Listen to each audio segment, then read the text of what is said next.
he's going to do his best to try and buy the election, including putting our girl Hillary Clinton on the ticket. What do you think about that, Andy? The idea that he's trying to buy an election. He's paying Instagram influencers to create memes about him. He's going to all these predominantly black cities, chumming up with the black mayors and the black leaders, and he's probably giving them some, payback in the background. Hey, you vote for me, I'll do this. I'll give this money to your church. So when I see these black leaders marching out and saying, Bloomberg, he's our guy, I'm thinking, what the heck are you doing?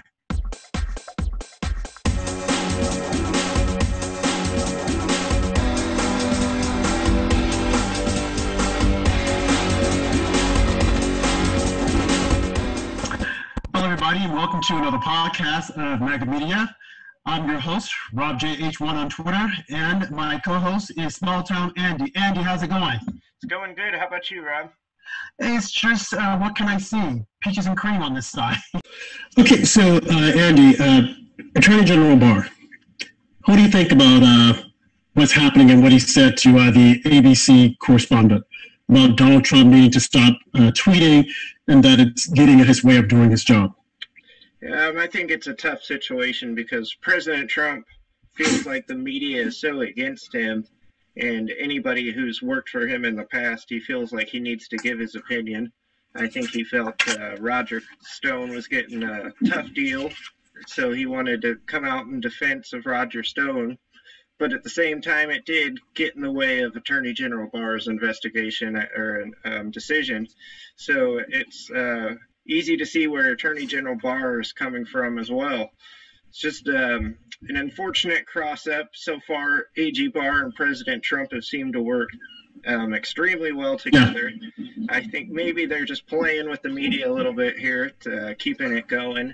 I wouldn't be surprised if they've already talked it over and squared it away. And right. Yeah, hopefully the president keeps tweeting because the American people love it. Right. I mean, my sentiments exactly. I mean, I even tweeted about this. I know that a lot of people on Twitter, they're having a conniption saying, oh my God, what is he doing? He's got to do X, Y, Z. I mean, but he's, as he said, when he took the job, he doesn't need the job. Okay, for one. He's had a stellar career, but he felt it incumbent upon himself to come in and clean out house. I mean, he sees that there's a lot of things that are taking place that should not take place. Now, the incident with Andy McCabe. Now, I was shocked about that because I'm thinking this guy should have definitely been charged and sent to prison. What happened to Michael Flynn and what he's still going through? So, I mean, I hope somewhere along the lines that a net is cast and that they capture him in it and that charges are brought against him. But, I mean, it's really nerve-rattling when you see people like this, James Comey, Andy McCabe, and there are a lot of others who really should be charged for what they did. People have been charged for lesser incidents. Roger Stone, I mean, they railroaded that guy. Now, yes, he lied. He tried to intimidate witnesses. That's not good. That's his own fault. But 9 years? I mean, are you serious? My thoughts were the same thing with Paul Manafort. If they would have worked for Hillary Clinton instead of Donald Trump, they would have never been under investigation in the first place. Exactly, and that's what a lot of people find that pill difficult to swallow, knowing that had they been on Hillary Clinton's side, I mean, they would have just been, dancing in a field of roses. But because it's Donald Trump, I mean, and I'm sure that Barr sees this. But again, he's the young approach. And as he said, look, the president's got to stop tweeting. I agree with that. I want him to keep tweeting. But on delicate matters like that, I mean, he has to be careful because you don't know whatever decision Barr makes, the media is going to attack him. Now you have Nancy Pelosi saying that he should be impeached. You have Ralph Nadler saying that Jerry Nadler saying that he's going to come before the House to testify. I mean, I want to see that because Barr is always cool, calm, and collected. And he's just like, matter of fact, no, I did not. Well, you can think what you want, but that's not what happened. So I want to see it, but at some point, I don't want him always in a situation whereby they're calling him up and they're going to second guess him. It's going to, but I think that he wants to make certain that it's clean and fresh. The same thing that he's doing with Flynn. He's having an outside attorney to look at the case because surely, I mean, what happened? This guy was railroaded. And you have Comey on TV in the past laughing about it. So, I hear the president. I know that he gets angry. Well, the majority of his presidency, the media and the Democrats have been putting him through the ringer. So, folks, you got to get out there in November, and you have got to vote. Don't take anything for granted. I know you see the large crowds when he's doing his rallies and whatnot, but we need the same amount of people to get out in November and actually vote. And if you don't go to the polls to vote, vote by absentee ballot, but please, you gotta vote. Don't take anything for granted. I mean, because this is for the country. If these knuckleheads take over, that's gonna be it. I mean, if Bloomberg becomes president, that's it. If Sanders becomes president, we don't need these radicals at the top at all. Right. I think people need to get out in November and just vote red all the way down the ticket. All the way down the ticket. We have to. How important that is. This presidential cycle with President Trump just being railroaded by the House. Yeah. And even when they didn't have the majority, they still had the Mueller investigation and all kinds of sham investigations that couldn't go anywhere until Nancy Pelosi took back the House, which has been a disgrace ever since then. A complete disgrace, and she's a disgrace. And I mean, I'm beginning to wonder now. I see a lot of this on social media. People are saying that she's been drinking. I wonder if she's drinking, if she's turning up the bottle. I mean, because she's stuttering a lot. I know she's like 79 years old. But when my grandma was 79, she was still something to contend with. Knows that she's under a lot of pressure with the radicals in her party. But I mean, the best thing that could happen to her is if she's voted out of office in November. Give her a decisive defeat, shut down, get out, Nancy Pelosi and Chuck Schumer. If we have strong candidates to run against them, I mean, they need to come out. And we don't need candidates like Mitt Romney. Mitt Romney is a pathetic excuse for a candidate. I mean, this guy is so pathetic. And what he did, it's like, are you serious? So again, folks, as Andy suggested, get out there and vote red down the ballot. I mean, because we need to get these people out. And just speaking of red, I was seeing red when John Kelly came out and said that, spoke against the president and saying that what the president having Alex Vindman moved somewhere else is like it's a disgrace. If he were in the House, if he were still, chief of staff, he would have advised the president against it. Well, buddy, I'm glad, excuse me, that you're not the chief of staff. Because as far as I'm concerned, I'm going to go back to the tweet that Nikki Haley, that I tweeted about Nikki Haley, where she said that John Kelly and what was the other guy, Rhett Tillerson, basically had designs of trying to circumvent the president. And again, these people are forgetting that we didn't nominate them. They might have their own opinions. Keep it to yourself. And if you can't serve and support this president 100%, then get the heck out of Dodge. We don't want you there. I don't need you there. I don't want to see you. So for John Kelly, who was attacked from day one when the president picked him to be the chief of staff, and he tried to come up as being so, subdued, and I support the president, only now to find out behind the scenes he was doing something completely different. I mean, I don't care how many wars you served in. I don't care how many stars you have on your shoulder.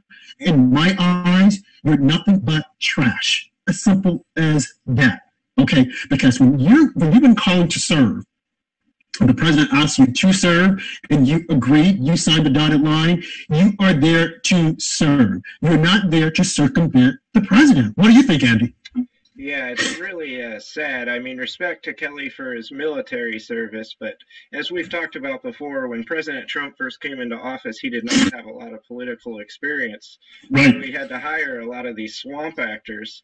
As far as I'm concerned, Kelly can go join Omarosa and the Beach and the rest of the angry losers that got fired. Yep. Because they're nothing but vindictive little peons. Sticking up for the traitor Vindman? You got to be kidding me. That Vindman was a disgrace.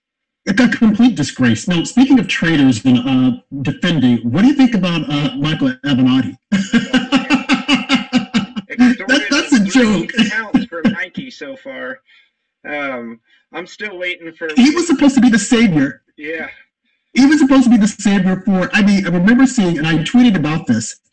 He's supposed to be the savior for CNN and MSNBC. And I remember this one reporter on MSNBC, was so-called journalist, something rural. She was saying, "Oh, at one point I was tired of seeing this guy, but I think you've got a lot to say." Well, he has a lot to say behind the jail bars, and it's so interesting how Michael Avenatti and Michael Cohen are both. Well, Michael Cohen is serving time. Michael Avenatti will soon be serving time. And these are the same men who kept saying that Donald Trump was going to be marched out of the White House in handcuffs. Man, karma is a bitch. What can I say? A biatch. It's hilarious. I mean, this guy, I mean, he was always on CNN as if though he was some subject matter expert. When in essence, he was a creepy porn lawyer peddling all these crazy stories about the president, and I know this, and I can be the president. I'm thinking, are you serious? Are they actually putting this guy out there? It was unbelievable. Yeah, I remember Nicole Wallace and Brian Stelter and Joy Behar on The View. Oh, yeah. They kept saying, Michael Avenatti is the only one man in America that Donald Trump is afraid of. It was a complete joke. I mean, here he was with a porn star, and he was trying to steal from her. And in the end, he'll be behind bars, and rightfully so. I mean, I don't wish that on anyone. I mean, I've never been behind bars, but I mean, just a little word of advice. Stick to yourself. Don't drop the soap, as they always say, because I'm sure they would have a field day with him because he can talk it up. I mean, man. Let's not forget Jesse Smollett finally got indicted this week also. You know, and rightfully so. I think that the deal that, I mean, the whole thing with him lying that Trump supporters attacked him in liberal Chicago, Barack Obama's home, his stomping ground, like, folks, and then to have Kamala Harris, Cory Booker, and a lot of others to say, oh, we believe him, we believe him. And they said it with such conviction and such passion. I'm thinking, are you serious? From day one, when I heard the story, the first thing that entered my mind is that he's lying. And I actually wrote about it in magAMedia.org. And I said, you know, hey, if this did happen, it should have happened. But if it did not happen, and I don't think that it did happen, I mean, this guy, he could have started a race war. I mean, with those accusations. And then for people to take it so, oh, well, you know, look at what's happened in the past. What has happened in the past? He lied. Okay? Plain and simple. He stood before a camera and he made all these accusations that he was attacked, when in actuality, he paid someone to attack him and he attacked himself. This huge, I'm like, are you serious? And the LGBTQ community should come out and denounce him, because these are what he did is a stereotype that people believe that gay people do, that they come out with all this hysteria to someone attacked them, only to find out at the end of the day it was a lie. So they should come out and denounce him and tell him, look, man, you lied, own it. Simple as that. I'm like, and then the prosecutor, Fox, in Chicago, I mean, she should be impeached, kicked out. Since the Democrats love to impeach people, they should impeach her and kick her out. She should not be the prosecuting attorney in Chicago. No wonder Chicago is so messed up. And the mayor, Ms. Lightfoot, should come out and say, hey, we demand that she resign. But you see, it won't happen because all of these people are having this incestuous relationship. They're all in bed together. And I think sometimes literally, fundamentally, and literally in bed together. And I mean, it has to stop. It has to stop. I thought that ever since Tim Fox let Jesse Smollett off the hook. I mean, we've seen the pictures of Jesse Smollett with Michelle Obama. Yeah. I think Barack Obama or maybe Michelle Obama obviously called in some favors, and Fox had to take the heat, and she just let him off the hook. Well, yeah, I think that Michelle, because I think it was Michelle's, one of her press secretaries or someone who called Fox and said, hey, could you go light on him? And then she looked at it, and then the next thing you know, he was out. And I'm like, this can't happen. And Michelle did the same thing with Roseanne. She called her good friend, who was, I think, head of, she was a CEO of ABC at the time. She was a black woman. And she pressured her to get rid of Roseanne's show. And since then, the person who was the head of ABC, they fired her.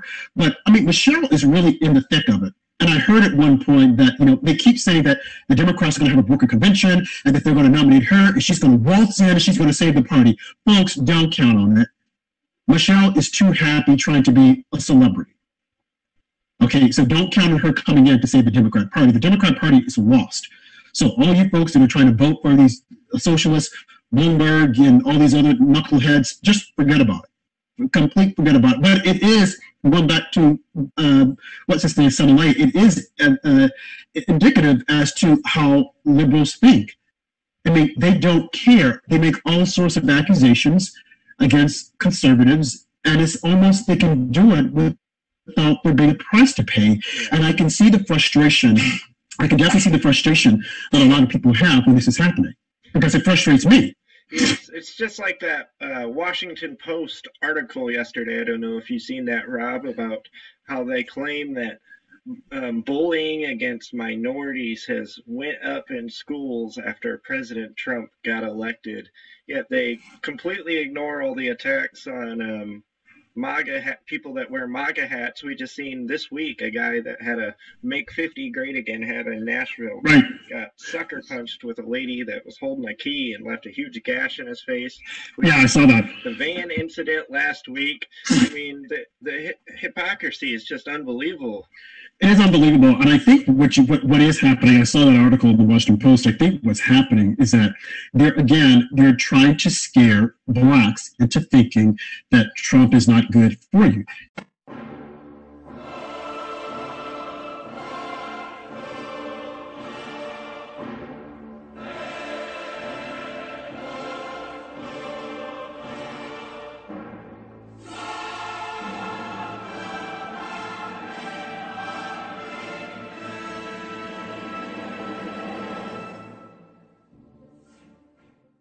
So, well, Andy, I think we have covered enough.